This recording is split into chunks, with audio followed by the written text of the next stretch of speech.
Welcome to this week's edition of Friday Night Fever. Hope you're doing well. Jim Holder, Andy Lee. Good to be back. Good to be back. On this desk, on this night. Didn't we do this like a week or so ago, I think? Seems that way. We've done it a lot of Friday nights, but hey, that's what we're here for. Exactly. Week number 10 of high school football. Appreciate you watching. As always, a lot of crazy games tonight, a lot of high-scoring games. I was going to say defense optional, but actually because a lot of great offenses as well. Well, I had one that was very low scoring, as you'll see early in the show. That's right. Okay, we'll see that. By the way, scores on our ticker, they will include scores from last night, time permitting. We'll show you some games from last night as well. We'll begin with tonight, though, our busy lad game of the week. It was New Albany at Corinth, and this was a high-scoring affair. It was senior night at Warrior Field, but New Albany trying to spoil things in this one. New Albany's quarterback, Loden Bolin, given to Bryson Prather, and so lowers his shoulder there. New Albany, though, would have to settle for a 22-yard field goal. It is true, and it is 3-0 Bulldogs. Now, Corinth would go 3 and out on its first possession.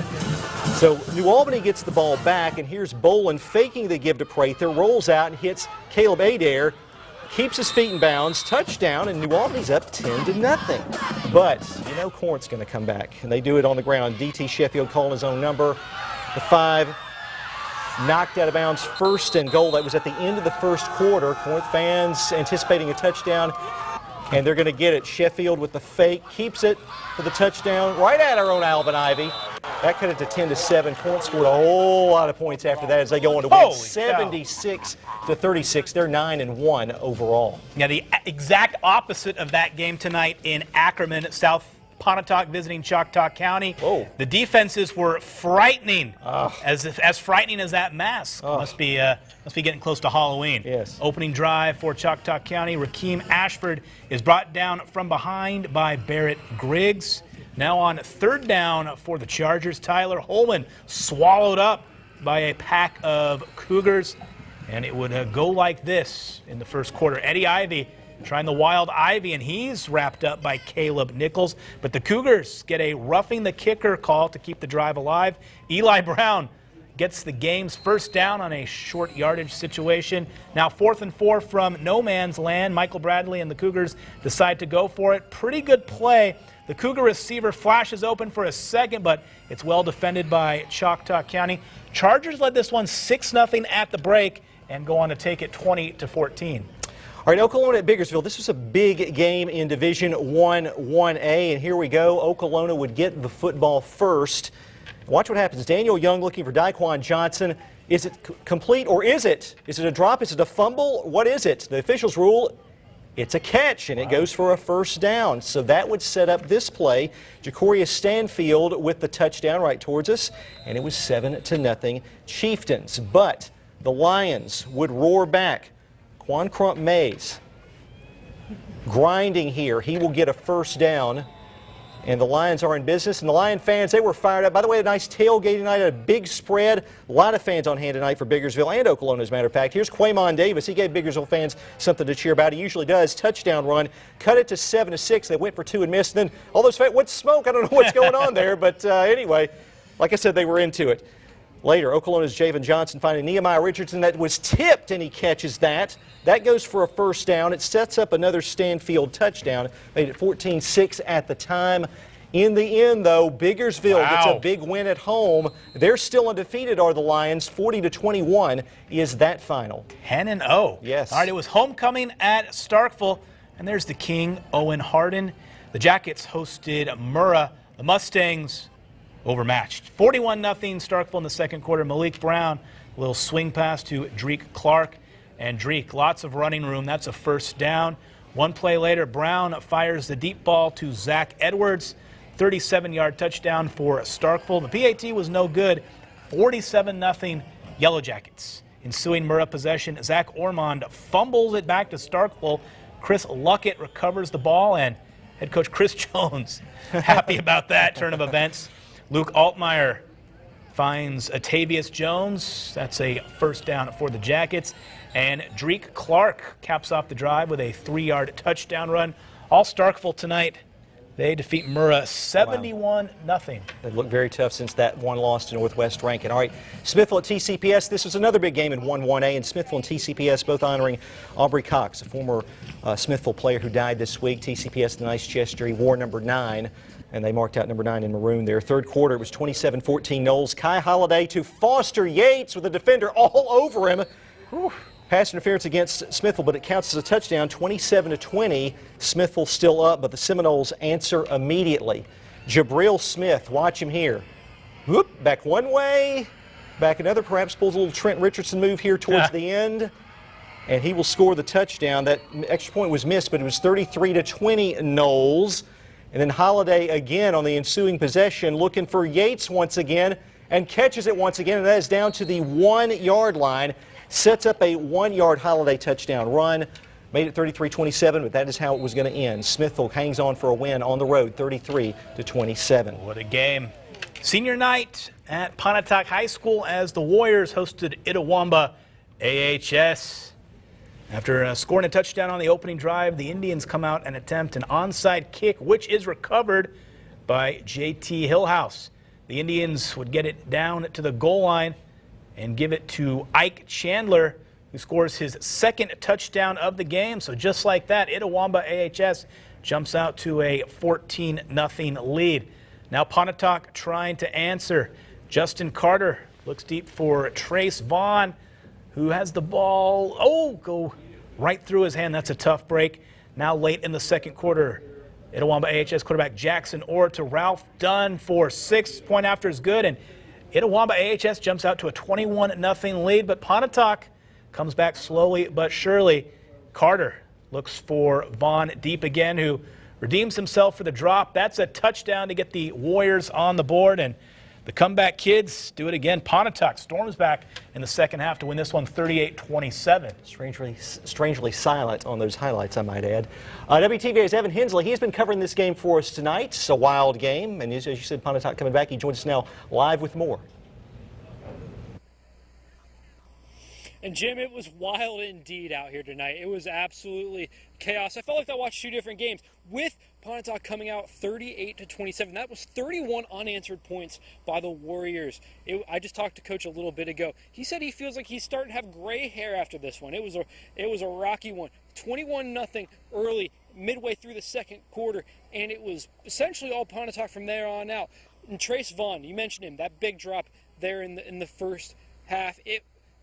He redeemed himself. 4 catches, 4 touchdowns on the day, absolutely, including a 79-yarder that took the lead for the first time for the Warriors.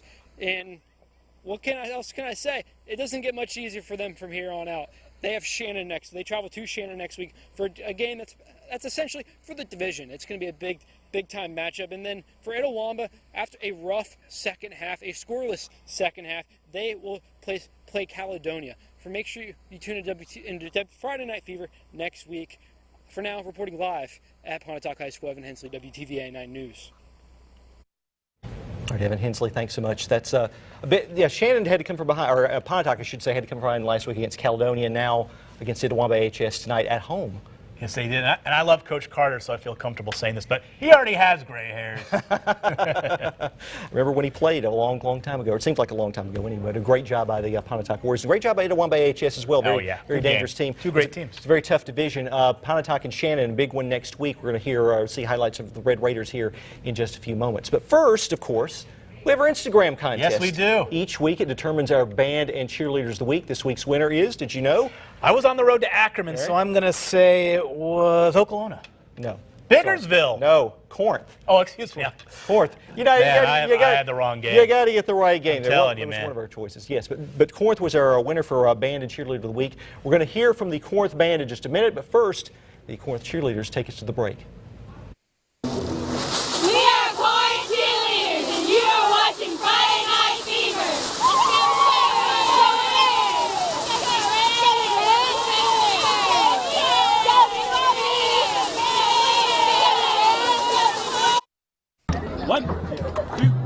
One, two, ready, go.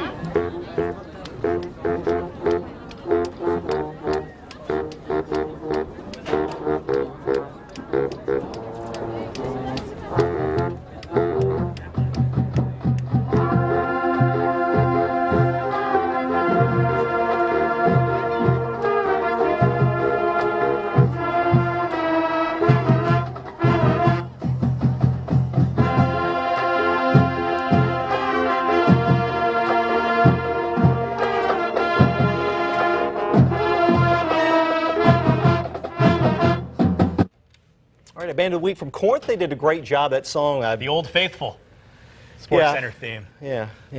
I think we put a band on that, didn't we? We did. We did, okay. All right, well, somebody didn't get the message. That's okay. Great job by the Corinth Band. Welcome back to Friday Night Fever. Jim Holder, Andy Lee, scores on our ticker as always. Before we get to our next highlight, I want to mention, of course, you saw the Pontotoc highlights just now. Pontotoc and Shannon, they've got a big game next week. That's going to be a very interesting game. Could be a game of the week. Absolutely. We will see what happens as far as that goes. You saw Pontotoc winning. How about Shannon? How did they do? They were on the road tonight at Moorville, showing you those highlights. And here we go from Steve Bass Field. And Coach Carter of Shannon trying to stay undefeated in the division. Jordan Gillian doing his part. 5-yard touchdown pass. And Shannon with the lead. Moorville trying to answer, though. Dawson Phillips finding Donovan Caldwell. Caldwell's made some big plays this year. And that's going to go for a 60-yard touchdown. Troopers are back in this one. On the next kickoff, the ensuing kickoff. Here comes Shannon and Stanko White. And here he is making some moves and breaking tackles. And there he goes. He will go the distance for the touchdown.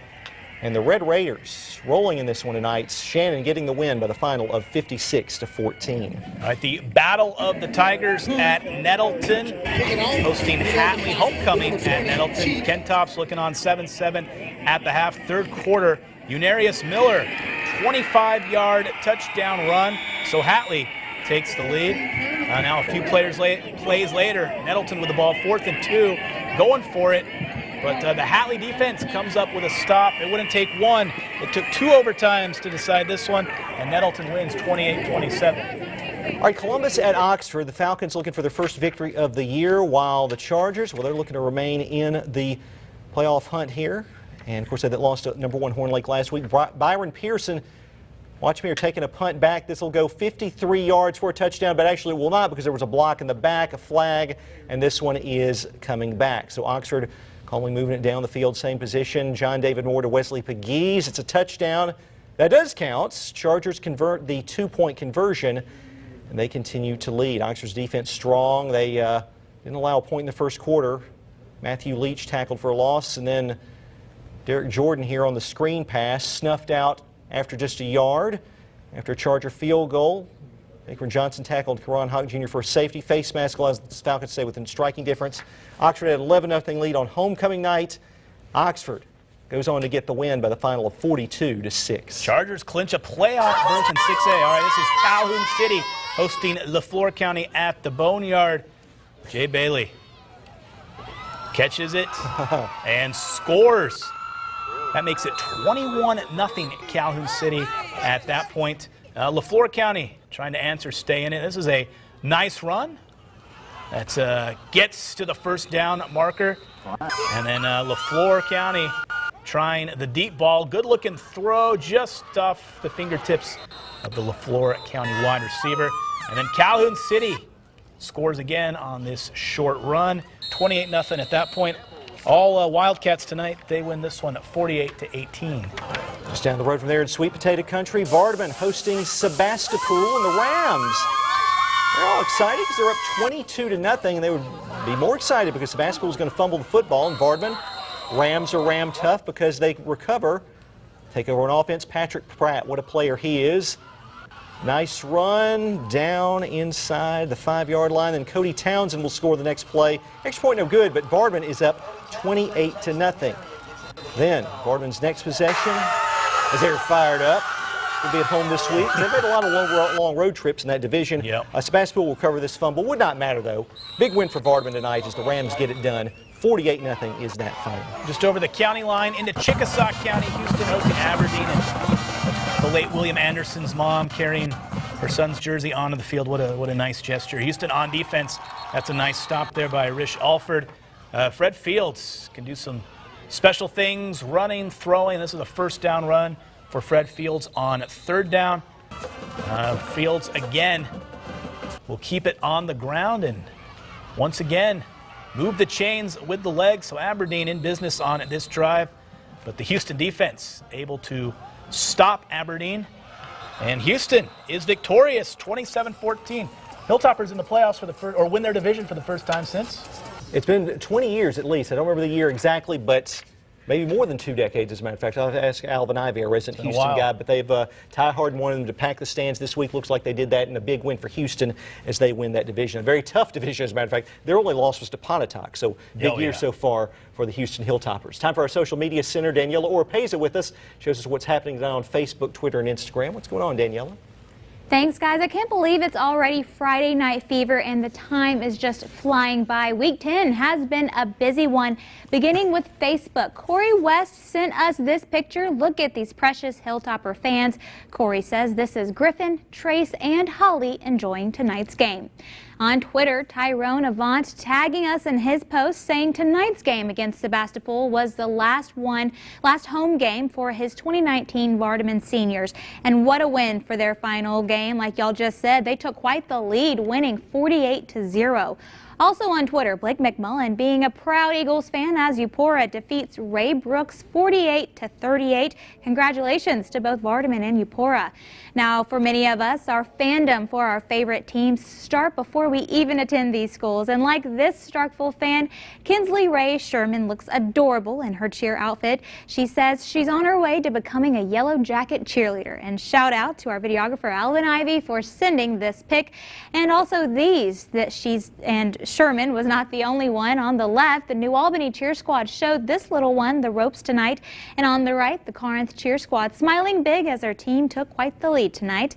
And while some are looking up to these cheer squads, Houston cheerleader Deja Ivy is looking back on her cheer career with her family because tonight was senior night for the Hilltoppers. And she had quite the support cheering her on, as well as the Houston football team, where these devoted fans on the left and on the right, some from the class of 1978 who showed out tonight.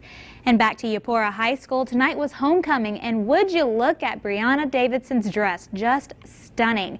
And my girl Precious Pratt also showing out tonight. Tonight was the Pink Out game at Calhoun City as they took on Lafayette County. Precious is a 3-year breast cancer survivor. And that's week 10. We'll see you next week. All right, Daniela Oropeza, thank you so much as always. Good stuff. Very good. Can't have a social media center without Precious Pratt and a breast cancer survivor. Wonderful. Absolutely. Salute to her. Absolutely. Friday Night Fever, Jim Holder, Andy Lee. Scores on our ticker. Let's go back in time, Andy, to a time that was much simpler, a much simpler time. Let's go back to Thursday. Some highlights from then, including East Union at Baldwin. And this was for the division title. Bearcats lost a fumble in the opening moments, but the Urchins would make them pay. Joel Wilkinson with the game's first score. East Union went for 2 and didn't get it, but they're up 6-0, and these kids approve. Baldwin comes right back. Maddox Ritchie looking deep to Jacoby Williams, and he will do the rest. Bearcats with the touchdown. They'll take a 7-6 lead a little more than 3 minutes in. But then it's East Union's turn. Ty Walton, of course, remember they revamped the offense. Ty Walton to DeJuan Hubbard for the touchdown. These same two would connect on the 2-point conversion to make it 14-7 Urchins. And then the two teams swap interceptions. Walton's going to be picked off by Blaine Martin. So the Bearcats have it at their own 2. But keep that in mind, they're deep in their own territory. Ritchie back to throw. It's going to be tipped and intercepted by Hubbard.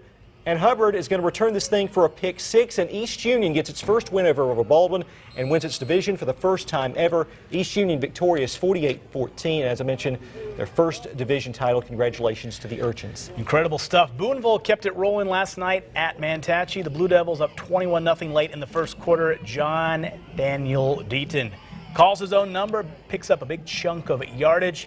And one play later, Davion Price takes a handoff from Deaton and runs it 35 yards to the house. The PAT was no good, but Boonville takes a 27-0 lead. The Mustangs kept competing hard. Matt Johnson, he'll bounce outside, run for a first down, and earn 15 more with a late hit, but the Mustangs unable to get any points out of the drive. Ensuing Boonville possession, Dallas Gamble fumbles the ball right back to himself, picks it up, and gets a Blue Devils first down. One play later, Deaton goes up top and finds Seth Tennyson for 6 more. Boonville cruises to a 40-0 win.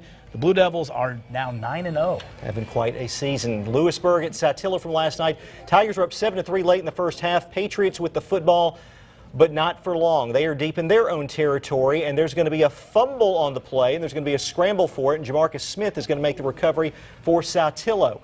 And the Tigers would take advantage because Jermaine Murphy here is going to find Caleb Agnew Down the sideline, that will go for a first down inside the Lewisburg 10-yard line, and these fans approve that play. Saying Thursday Night Thunder, Thursday Night Fever, it was Thursday Night Thunder. Then Murphy takes it in himself. It's also on Friday Night Fever. Watch this. Murphy's not going to he's going to go find the ref. Hands the ball to him. There you go. There you go. 14-3 Saltillo. Crazy play at the end of the half. Patriots, they're going to try a little double pass here. It's just a crazy play. Watch this. And scrambling around. Might work for the New England Patriots. Yeah, it might. It's not going to work. Lewisburg Well, it'll Patriots. actually work here. It actually gets caught, but time expires in the half. I think it gets caught here. Couldn't tell. Time expired. Lewisburg called for an illegal forward pass. So Saltillo up at the half. They go on to win by the final of 28-10. All right, that's going to do it for Friday Night Fever. Friday Night Fever on Fox begins shortly on WLV. More merriment there. For Andy and our entire staff, I'm Jim Holder. Have a great night. Take care.